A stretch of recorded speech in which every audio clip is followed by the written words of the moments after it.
টোটোর জন্য দাঁড়ায় আছেন নাকি? হ্যাঁ, কেন? এত সোনা গয়না পরে বেরিয়েছেন, সামনে দুর্গাপূজা, সব ছিনতাইকারী ছিনতাই করে নিয়ে যাবে গা। সবগুলা ব্যাগে ঢুকান। ছেলেটা তো ঠিকই বলছে, না আমার ভালোর জন্যই বলছে। থ্যাংক ইউ ভাই। ভাই তাহলে একটা হেল্প করো, একটু ব্যাগটা ধরো না, আমি গয়নাগুলো খুলি। तेरा तो गेम बजाना। আচ্ছা ভাই, তুমি তাহলে কে? আমি পুলিশের লোক।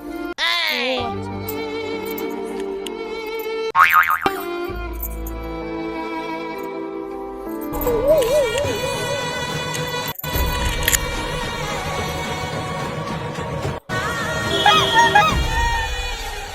আচ্ছা। এই ভগবান, আমার সব গেল। দেখা কি বুঝলেন? এইভাবেই চিন্তাই হয়, তাই পুজোর সামনে সবার নিজের গয়নাগাটিগুলোকে সাবধানে রাখবেন। ধন্যবাদ। ধন্যবাদ।